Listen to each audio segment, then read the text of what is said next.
अब देखते हैं हम लोग लोक प्रशासन का महत्व। आधुनिक समाज में लोक प्रशासन का बहुत ही अधिक महत्व हो गया है। समाज के निर्माण में यह महत्वपूर्ण भूमिका निभाता है। और सबसे पहले तो यह समझ लें कि जो भी सेवाएं हमें सरकार द्वारा प्रदान की जाती है उसका साधन बनता है यह लोक प्रशासन।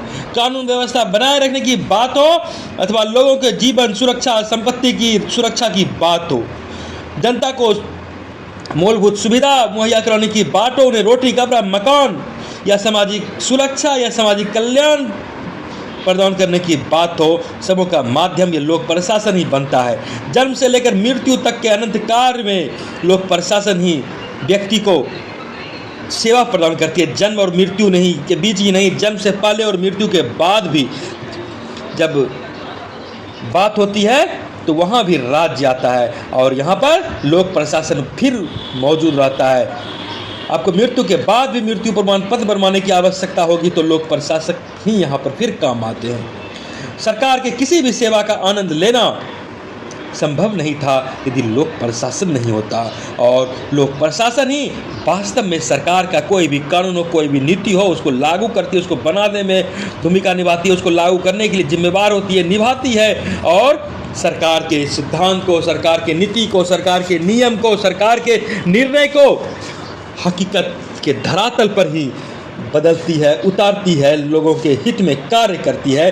और इस तरह देखते हैं कि लोक प्रशासन का महत्व काफ़ी अधिक बढ़ गया है। समाज में सद्भाव बनाने रखने की बात हो अथवा समाज में एकता बनाए रखने की, आप देखते हैं कि लोक प्रशासक ही सामने आता है। आपातकाल की स्थिति हो गई जब लोकतांत्रिक सरकार तो लोगों ने नकार दिया, वहाँ पुनः यह नौकरशाही की व्यवस्था ही थी जिन्होंने कि कानून और व्यवस्था को संविधान के मद्देनजर बनाए रखने में कामयाबी हासिल की और संविधान पर लोगों का विश्वास बना रहा। लोक प्रशासन हमारी सामाजिक आर्थिक बदलाव का भी साधन बनता है। कई बार आप यह देख सकते हैं कि अगर लोक प्रशासन नहीं होता तो हम लोग अंधेरी गलियों में भटकते रहते। सरकार नाम की चीज़ ही नहीं होती, सरकार होती तो फिर वो अपने निर्णय कैसे लागू करवाती। तो लोक प्रशासन आवश्यक था। यहाँ पर एक विद्वान हुए विल्सन, वे कहते हैं कि प्रशासनिक अध्ययन यहाँ पर इसका यह उद्देश्य है कि सरकार कैसे उचित ढंग से कार्य करती है, इन कार्यों में कैसे दक्षता लाती है प्रशासन के द्वारा। और सरकार कोई भी कार्य करती है, सार्वजनिक हित संबंधी कोई भी बात करती है तो लोक प्रशासन का ही यहाँ उद्देश्य होता है मूलतः कि सेवा प्रदान किया जाए, प्रशासनिक क्षेत्र में दक्षता लाई जाए। और समय समय पर आप देखते हैं कि दुनिया भर में लोक प्रशासन को समृद्धि दिलाने के लिए, इसको बेहतर बनाने के लिए कई बार समिति बनती रही है। हाल फिलहाल 2019 में द्वितीय प्रशासनिक आयोग का नाम आपने सुना होगा। इसके माध्यम से कैसे बेहतर नौकरशाह कैसे बेहतर बने, कैसे प्रशासनिक कार्यकुशलता में वृद्धि हो, इस संदर्भ में लंबी रिपोर्ट प्रस्तुत की गई। इसके पहले भी हम देखते हैं तो ब्रिटेन में हेल्डन समिति 1919 में बनाई गई थी। 1937 में संयुक्त राज्य अमेरिका में प्रशासनिक प्रबंधन पर राष्ट्रपति की समिति बनी थी।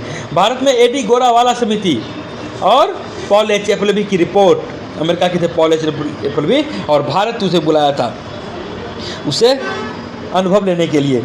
और सिविल सेवाओं पर कमेटी फल्टन समिति रिपोर्ट 1968 में बनी थी।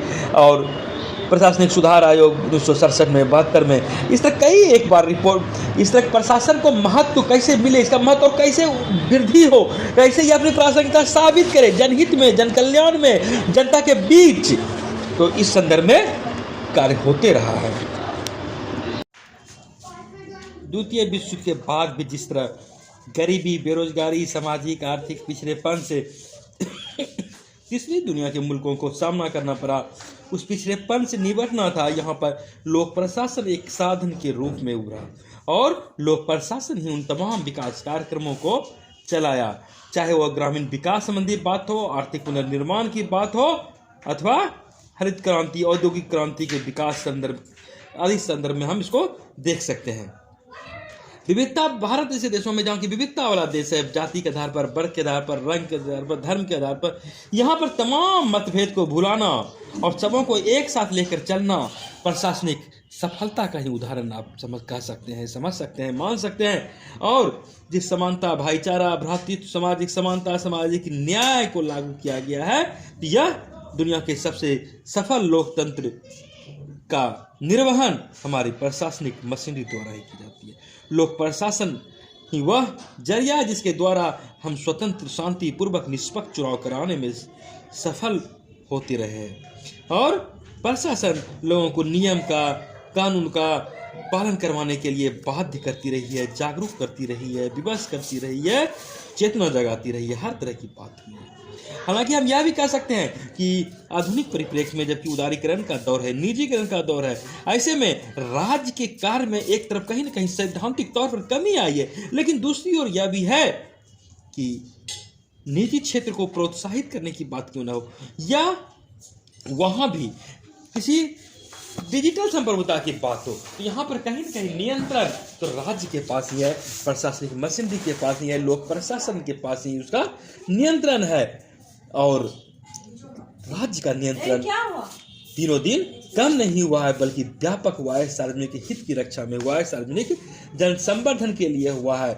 ऐसे में लोक प्रशासन के महत्व को तो हम कम कर ही नहीं सकते, आंक ही नहीं सकते, और व्यक्ति के क्षेत्रगत विकास के साथ साथ लोक प्रशासन का भी विकास हुआ है, सकारात्मक दृष्टि में विकास हुआ है। आज न सिर्फ बुनियादी तौर पर रोटी कपड़ा मकान की बात करते हैं हम लोग, बल्कि स्वास्थ्य की बात, सफाई की बात, मनोरंजन की बात, सामाजिक सुरक्षा की बात, कहीं भी हो हर जगह सार्वजनिक कल्याण के साथ यह लोक प्रशासन ही खड़ी रहती है। लोक प्रशासन के महत्व के संदर्भ में कुछ विद्वानों द्वारा कही गई बातों को भी यहाँ पर रेखांकित कर सकते हैं। वुड्रो विल्सन ने कहा है, प्रशासन सरकार का सबसे अधिक सुस्पष्ट अंग है। यह कार्रवाई में सरकार है, यह कार्य का निष्पादन है और सरकार का सबसे अधिक दिखाई देने वाला भाग है। ब्रुक एडम्स ने कहा है, प्रशासन महत्वपूर्ण मानवीय संकाय है, क्योंकि इसका मुख्य कार्य सामाजिक परिवर्तन को सुलभ बनाना, सामाजिक क्रांति के समुच्चय को आधार देना है। W.B. डोनहम ने कहा, यदि हमारी सभ्यता विफल है तो यह मुख्यतः प्रशासन के भंग होने का कारण होगा। पॉल एच एपलबी कहते हैं, प्रशासन सरकार का मूल आधार है, प्रशासन के बिना कोई सरकार अस्तित्व में नहीं रह सकती है। प्रशासन के बिना सरकार चर्चा के अलावा यदि वास्तव में यह किसी तरह विद्यमान है। और हम यह भी कह सकते हैं कि सरकार के मूल आधार के रूप में ये लोक प्रशासन कार्य करती है।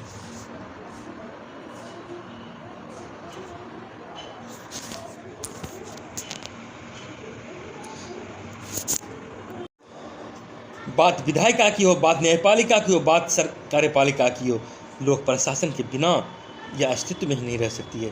सरकार का यह एक मूल आधार का काम करती है, और सार्वजनिक हित में सेवाएं प्रदान करने की कोई भी बात हो, सरकार के किसी भी कार्य के निष्पादन की बात हो, लोक प्रशासन के बिना नहीं किया जा सकता है। लोक प्रशासन का महत्व सरकार के लिए भी है, संस्थान के लिए भी है, संविधान के नज़रिए से भी है, जनता के नज़रिए से भी है, ठोस नीतियाँ बनाने से भी है, कानून के क्रियान्वयन करने से भी है। क्योंकि कानून सिर्फ कागज पर मुद्रित हो सकती है, उसे क्रियान्वयन करने के लिए लोक प्रशासन ही वह साधन बनता है, वह जरिया होता है जिसके द्वारा वास्तविकता में किसी भी कानून को क्रियान्वित किया जाता है, पब्लिक को लाभ पहुंचाया जाता है, और सरकारी बल के रूप में यह काम करता है। सरकारें बदल जाती है लेकिन प्रशासन नहीं बदलती है, और नई व्यवस्था के निर्माण तक यह कार्य करते रहती है, नई सरकार के आने तक यह सरकार यह कार्य करती है। और यही कारण है कि हम देखते हैं कि लोकतांत्रिक देशों में सरकार के बदल जाने के बाद भी कानून नहीं, एक पूरा क्रांति नहीं हो जाती है, और परिवर्तन होते हैं, लेकिन लोक प्रशासन यहाँ पर भी जीवंतता प्रदान करते रहते हैं। विकासशील राष्ट्रों में लोक प्रशासन की और अधिक महत्व बढ़ जाती है।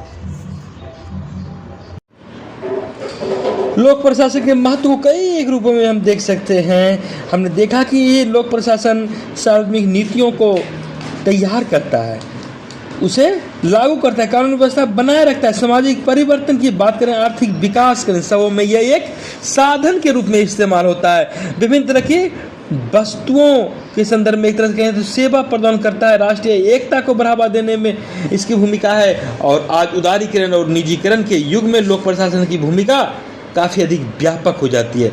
सार्वजनिक हित की भी रक्षा करना होता है और निजी क्षेत्र को भी प्रोत्साहित करने की बातें होती है। ऐसे में लोक प्रशासन का महत्व पूर्व की अपेक्षा और अधिक बढ़ गई है, बल्कि कहें तो दिनों दिन इसका महत्व अधिकतम होते जा रहा है। हालांकि एक नज़र हम यह डाल दें कि लोक प्रशासन का महत्व इतना अधिक बढ़ा क्यों, तो अगर कल्याणकारी राज्य की बात करें, लोकतांत्रिक राज्य की बात करें, तो यहाँ पर वो हस्तक्षेप राज्य की बात नहीं होती है। राज्य हस्तक्षेप नहीं करेगी, ऐसी बातें नहीं होती है। राज्य हस्तक्षेप करेगा, सकारात्मक रूप से राज्य हस्तक्षेप करेगा, और राज्य का मतलब होता है लोक प्रशासन। प्रशासन हस्तक्षेप करेगा तभी राज्य के सभी वर्गों के सभी लोगों को सेवा मिल सकेगी। ऐसे में कल्याणकारी राज्य की भावना आने के साथ ही प्रशासन के उत्तरदायित्व में कहीं न कहीं विस्तार मिला, और लोक प्रशासन राज्य के उद्देश्य को पूरा करने के लिए, निजी आर्थिक उद्यमों को विनियमित करने के लिए, उसे नियंत्रित करने के लिए इसकी महत्ता दिनों दिन बढ़ी। वहीं अगर हम औद्योगिक क्रांति की बात करते हैं तो औद्योगिक क्रांति ने विकास तो किया, आर्थिक क्षमता बढ़ाई, उत्पादन क्षमता तो बढ़ी, लेकिन कहीं न कहीं सामाजिक आर्थिक समस्याएं भी उत्पन्न हुई, जिससे सरकार की भूमिका को बढ़ावा मिला, सरकार को उत्तरदायित्व मिला कि औद्योगिकीकरण की स्थापना के साथ साथ जो मजदूर हैं, जो श्रमिक हैं, उनके भी अधिकारों का संरक्षण हो, और इन संरक्षण के लिए सरकार ही आगे आई और इनके लिए प्रशासन को ही आगे आना पड़ा। फलतः औद्योगिक क्रांति के बाद भी लोक प्रशासन का महत्व बढ़ा। श्रम कल्याण के संदर्भ में प्रशासन की महत्ता बढ़ी, और वैज्ञानिक और प्रौद्योगिकी विकास के संदर्भ में देखें तो दिनों दिन मशीनीकरण का युग हुआ, संचार का युग हुआ, विद्युत परिवहन, संचार प्रणाली, टेलीफोन, यांत्रिक साधन, टाइपराइटर, प्रिंटर की बातें, आज कैलकुलेटर, कंप्यूटर से आगे इंटरनेट की दुनिया। तो यहाँ पर एक विशाल प्रशासन को बल मिला, क्योंकि पब्लिक का भी क्षेत्र बढ़ा, कामगार का क्षेत्र बढ़ा, और एक राज्य के नियंत्रण में रहने के बाद राज्य की महत्ता न सिर्फ भौगोलिक परिप्रेक्ष्य में दिखी, बल्कि डिजिटल संप्रभुता के दौर में भी राज्य की ही संप्रभुता है, और इस संप्रभुता का क्रियान्वयन, नियंत्रण तो प्रशासन के द्वारा ही किया जाता है।